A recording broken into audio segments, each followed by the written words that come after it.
Ahí estamos, sí. Perfecto. Vamos a ver cómo los corro.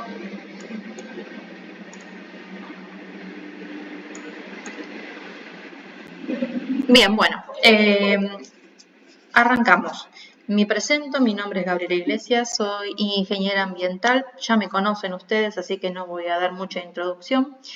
Básicamente estamos entrando en la materia de manejo de recursos naturales, una materia muy bonita, donde ustedes van a poder empezar a aplicar todos los conocimientos de bases que ustedes estuvieron teniendo en estos primeros 2 años y medio. Seguramente tienen materias de cuarto, quinto año también, pero es donde se empezaría a trabajar dentro de la carrera, que sería después de mediados del tercer año. ¿Cómo vamos a abordar esta materia? Bueno, la vamos a abordar mediante 2 docentes. Las primeras 4 clases las van a tener conmigo. Y las Perdón, profe, sí. Que te interrumpa. Ahí está. Ahí sí. De nada. Vamos a tener las primeras 4 clases que van a ser conmigo y las restantes las van a tener con Ana Falli.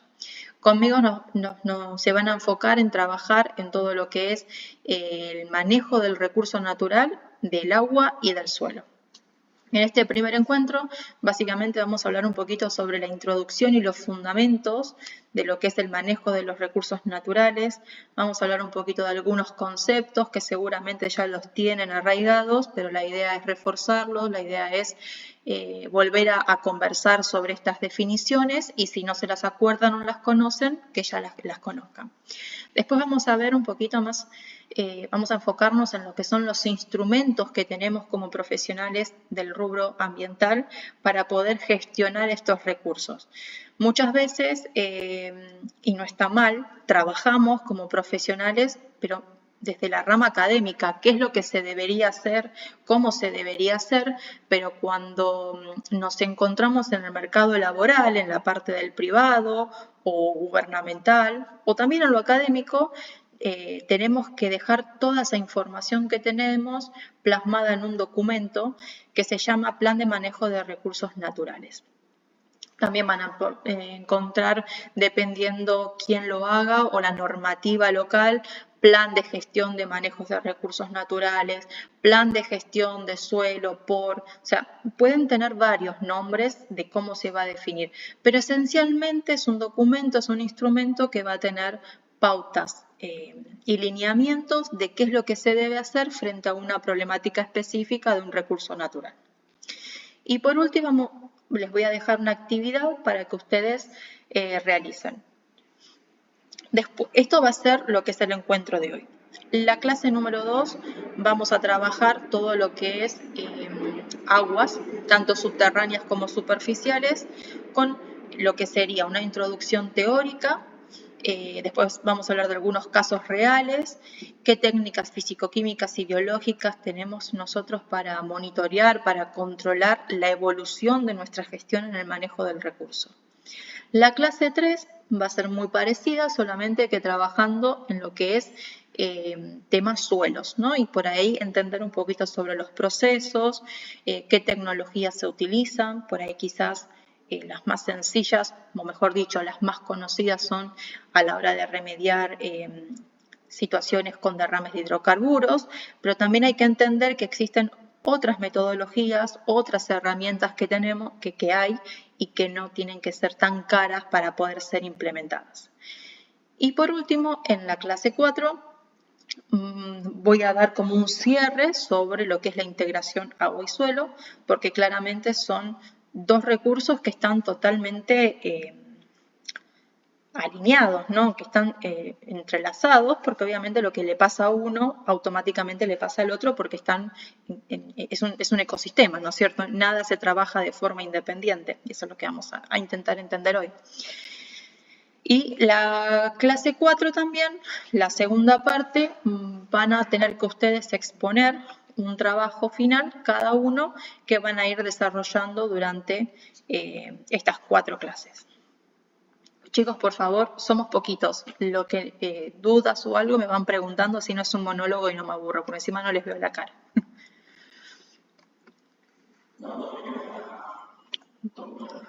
Bien. Bueno, esto lo voy a dejar así para que después no haya reclamos, ni confusiones, ni malos entendidos. Esta parte, estas 4 primeras clases, corresponden a una unidad, no propia del programa, sino una unidad que nosotros nos separamos con Ana Falli. La denominamos unidad 1. Esto va a tener una calificación. Si la calificación es igual o mayor a 7, van a tener la posibilidad de promocionar luego con las otras calificaciones de Ana. ¿Cómo va a estar integrada la calificación? Bueno, como les comenté, por cada encuentro, por cada clase que tengamos, va a haber una tarea. Esta tarea va a tener una calificación. El promedio de las 3 tareas va a representar una calificación que, sumada y dividida por 2, porque es un promedio del trabajo final, va a ser la calificación final. Si ustedes entran a la plataforma, se van a encontrar con, debajo de lo que es la unidad 1, con esta misma tabla, donde están los nombres de los alumnos y la tarea 1, tarea 2, tarea 3, trabajo final, donde a medida que vayan completando las tareas, se van a ir poniendo las calificaciones, para que no haya ningún tipo de problema. ¿Esto está claro? Sí. Buenísimo. ¿Cuál va a ser la consigna del trabajo final? Bueno, como les comenté, ¿ustedes saben lo que es un plan de manejo de gestión?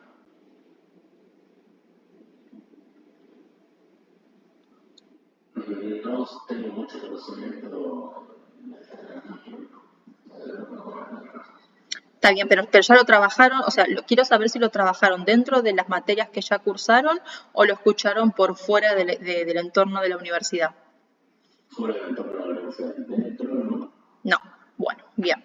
Entonces, ¿cuál es el objetivo? Yo lo que me gustaría, necesito, es que ustedes se vayan después de estas 4 clases sabiendo qué es un plan o un programa, cómo o cuáles son los requisitos mínimos que tienen que tenerlo para poder confeccionarlo, y que ustedes sepan cuando salgan mañana como futuros ingenieros ambientales que les toque un trabajo, que les digan, bueno, ustedes van a ser supervisores de obra y van a tener que supervisar, por ejemplo, de obra o de una industria o de una actividad específica que tenga un impacto asociado a un recurso natural, y ustedes sepan confeccionarlo o ejecutarlo, o las dos cosas, ¿sí? Entonces, por eso el objetivo es que ustedes adquieran por lo menos las herramientas mínimas de lo que debe contener estos programas, que básicamente es plasmar en un documento lo que se debe hacer con una problemática específica o con una gestión específica. Entonces, el objetivo de la consigna del trabajo final es elaborar y presentar un plan de manejo de recurso natural enfocado en atender una de las siguientes problemáticas. Acá se listan 6 problemáticas que ustedes van a tener que elegir, una de esas.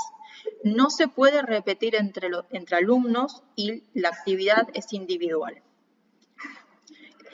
Una vez que ustedes dicen, bueno, no les digo que me lo confirmen ahora, empiezan a buscar, googlean un poco, ven qué es lo que más les interesa, por ella tienen alguna temática que les interesa, igual ahora yo se las menciono brevemente por arriba, pero eligen, bueno, dentro de lo que es la clase 1, no sé si entraron al campus, pero ya hay habilitado un foro que se llama Elección de tema de PMRN, o sea, Programa de Manejo de Recursos Naturales, en donde ustedes van a tener que decir, yo, José, elijo tal tema. ¿Por qué es necesario que todos estemos comunicados del tema que elijan para que no se pongan a trabajar en paralelo en el mismo tema? Porque si no,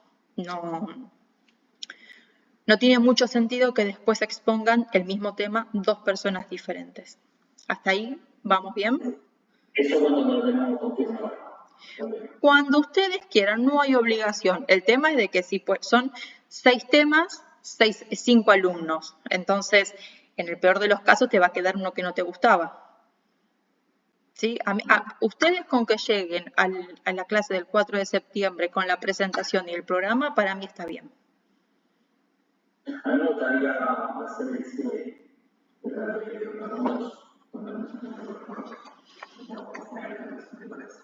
Bueno, te pido que lo cargues en el foro Ah, bueno, claro. para que no haya, Superposición. claro, porque es un tema interesante. Es el que yo hubiese tomado también porque es el que más me gusta.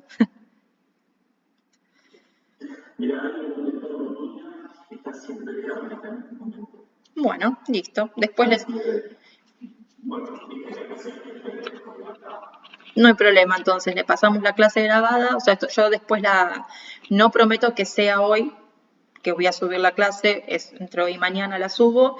Igual la clase y todo el material está ya cargado en el campus, así que no debería ser un problema. Bien, bueno, para hablar un poquito, bueno, ¿saben de alguna de las problemáticas que se estuvieron en los últimos tiempos con las cianobacterias? ¿Conocen la problemática? ¿No? Bueno, no hay problema con que digan que no, ¿eh? Yo para no andar repitiendo información que para que ustedes ya manejan. La sobrepoblación de cianobacterias sucede ante condiciones específicas, generalmente cuando hay un exceso de nutrientes. Generalmente sucede, hay que ver cada caso, ¿no es cierto? Pero generalmente sucede porque están llegando muchos nutrientes, ¿no? Generalmente de campos, que están siendo productivos, y las correntías de esas aguas arrastran estos compuestos nitrogenados, fosforados, que son el alimento de las cianobacterias y se desarrollan y hacen una sobrepoblación en los cuerpos de aguas superficiales. Y no voy a ahondar más. Después tenemos casos de metales pesados en aguas y barros de un arroyo. Esto es muy típico. Un claro ejemplo, el que no me gustaría que tomen, pero es el Cuenca Matanza Riachuelo, ¿no? Que por diferentes motivos se terminan dejando residuos dentro del arroyo y estos residuos, generalmente con contenidos de metales, terminan, estos compuestos no se degradan, se oxidan en todo caso o cambian, pero siguen estando ahí y son muy peligrosos para la salud humana y para el ecosistema. Entonces, bueno, ¿qué hacemos con este metal para poder extraerlo del agua y de los barros de un arroyo? Después tenemos lo que es contaminación por hidrocarburos de aguas freáticas. Esto es muy típico cuando, por ejemplo, en una estación de servicio hay un tanque de almacenamiento de combustible que, digamos que no por un accidente o por algún motivo hay una filtración y esa nafta, por ejemplo, en este caso podría ser diésel, podría ser cualquier otro hidrocarburo o sustancia, cuando se filtra el tanque, se pincha, empieza a filtrar sobre el suelo y si está cerca de la napa freática, termina contaminando ese recurso. Otra problemática cuando hablamos de manejos de recursos del suelo es qué sucede cuando después de la extracción minera en una cantera se abandona y no se hacen tareas de rehabilitación. ¿Qué sucede con ese espacio? ¿Qué herramientas tenemos? ¿Qué se puede hacer para recuperar, rehabilitar ese espacio y brindar soporte ecosistémico? También otra de las problemáticas que es interesante es lo que es la restauración de suelo agrícola erosionado por monocultivo intensivo. ¿Qué sucede cuando desde el agro no se rota el cultivo, ¿no? Y por ejemplo, digamos que siempre atacamos la soja porque es una de las plantaciones más intensas que tienen porque absorbe, extrae todos los nutrientes que puede del suelo y si nosotros no hacemos una rotación del cultivo, sucede que llega un momento que el suelo queda totalmente erosionado, queda inerte básicamente y es muy difícil poder volver a tener, no digo para tener un bosque, no digo para tener un espacio verde, digo para volver a utilizarlo como un recurso para producir alimentos. Y por último, la contaminación difusa de agroquímicos, esto que hablábamos de que, por ejemplo, las escorrentías de aguas, cuando llueve, esta escorrentía arrastra todos los agroquímicos que quedan ahí y terminan en cuerpos receptores como el suelo, el agua, barros Entonces, bueno, que traen contaminación, generalmente son nocivos para la salud, para los animales. ¿Cómo manejamos esto, ¿no? ¿Cómo armamos un plan de manejo en un lugar específico para tratar esta problemática? Bien, básicamente esos son los temas. Durante los 4 encuentros vamos a trabajar un poquito de cada cosa porque está todo relacionado, pero la idea es que ustedes ya tengan en mente cuál es la consigna del trabajo para que puedan ir trabajándolo y aparte ir armándose sus machetes en cada encuentro. Creo que no me quedó nada de acá. Bueno, sí, lo que tienen que presentar es un elaborado, un PDF, unas anotaciones sobre el contenido de que ustedes trabajaron, pero a mí lo que me interesa es que ustedes tengan la habilidad de entender lo que escribieron ahí y por sobre todo que lo expongan y que me lo expliquen. Porque hoy en día con las herramientas que disponemos es muy sencillo decirle a alguna de las inteligencias artificiales elabórame esto, pero una de las problemáticas que tenemos es que después no entendemos qué es lo que estamos haciendo. Así que bueno, la idea es esa, que lo elaboren, que lo plasmen en una presentación y que en 20 minutos lo van a tener que defender y van a tener algunas preguntas en el camino. Sí.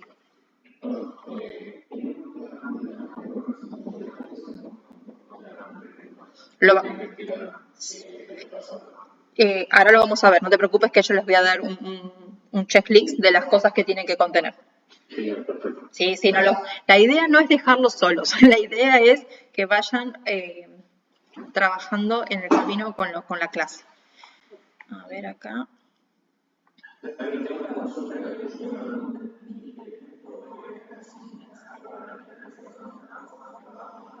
Sí.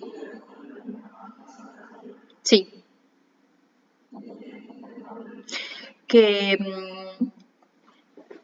es un buen ejemplo, no es que estoy en contra del ejemplo de Matanza de Riachuelo, porque en nuestro país es un caso emblemático, es un caso muy importante, es un buen material para arrancar, pero siendo que ustedes están en tercer año, quizás abrir un poco más el enfoque que no solamente pasa en Cuenca Matanza de Riachuelo, que pasan en otros arroyos, en otros cuerpos de agua superficiales, en otros cuerpos de suelo, ¿no? No enfocarnos siempre en el mismo caso. Era una crítica mía personal, pero está abierto a que elijan lo que quieran.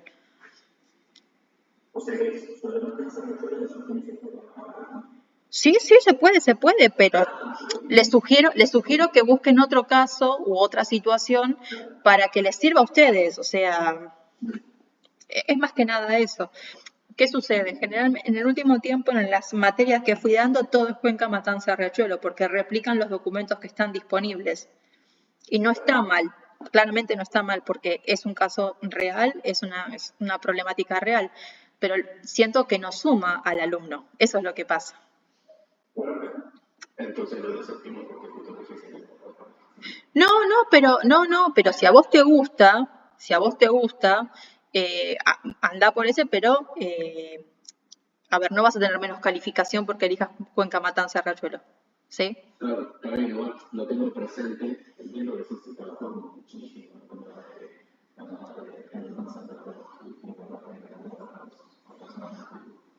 Sí, porque si no, esta es mi sugerencia, pero lo dejo también para que lo vean y lo manejen. Yo no voy a estar en contra de esto. Bien, hasta 20 minutos de presentación, más que nada porque son 5 alumnos. Y la fecha de la cuarta clase es el 4 de septiembre, así que tienen tiempo para trabajar. Bien, me van a dar un minutito que voy a poner el cargador a la compu antes que se me apague. Deme un segundito.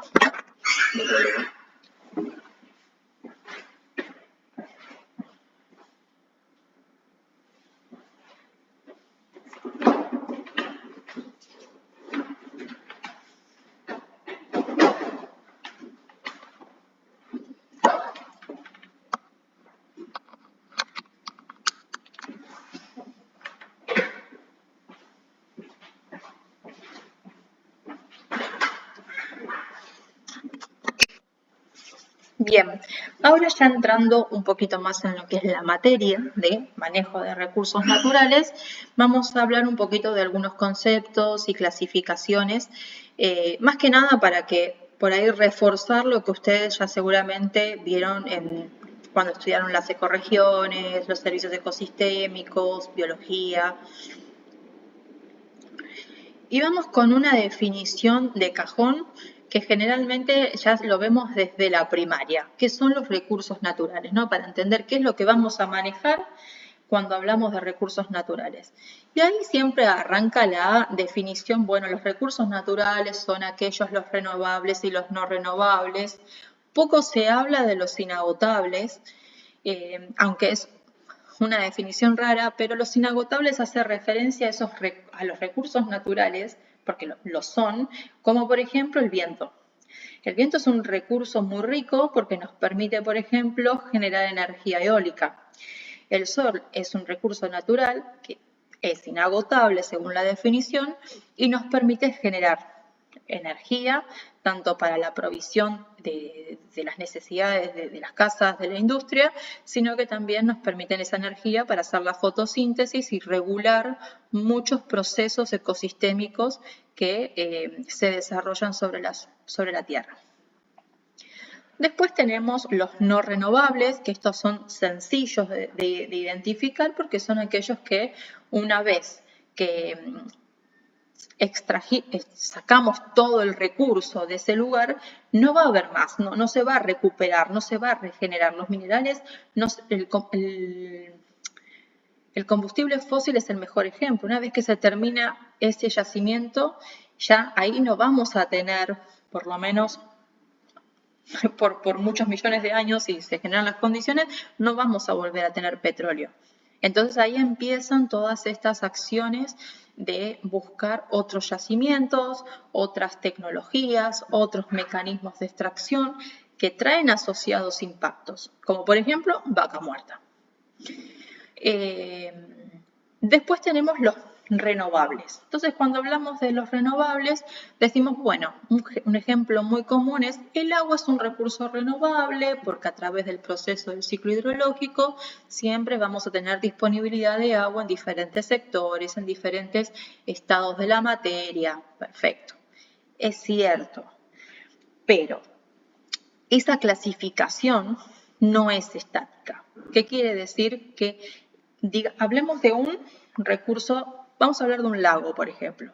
Tenemos un lago que empezamos a hacer un desarrollo inmobiliario porque es un lindo lugar, empezamos a volcar efluentes cloacales, efluentes industriales, empezamos a tener, no sé, procesos de, no sé, ganadería, que empiezan a escurrir todo lo que es la materia fecal de los animales que va para el arroyo, para el cuerpo, para el lago.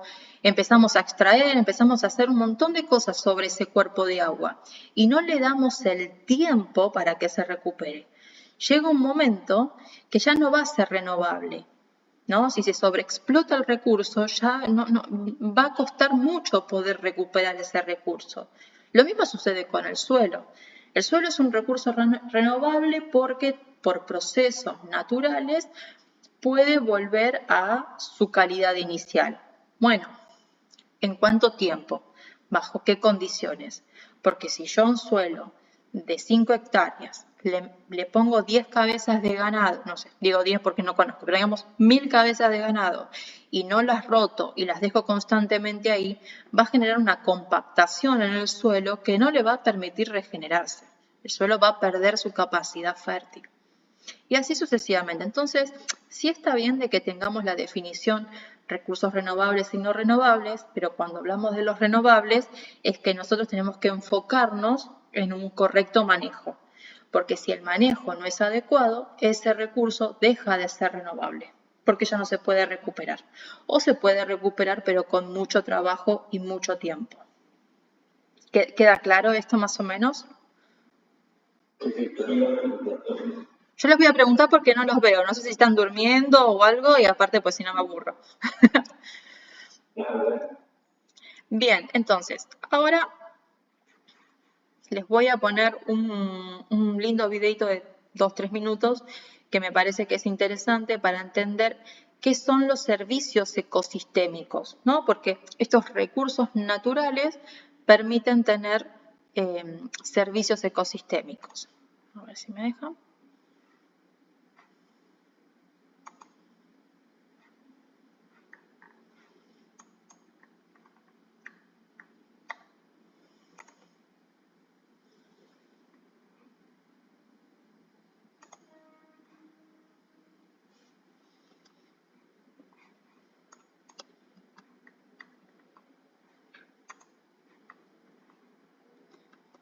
Creo que está roto el enlace ahí para... Sí, qué raro, porque lo probé.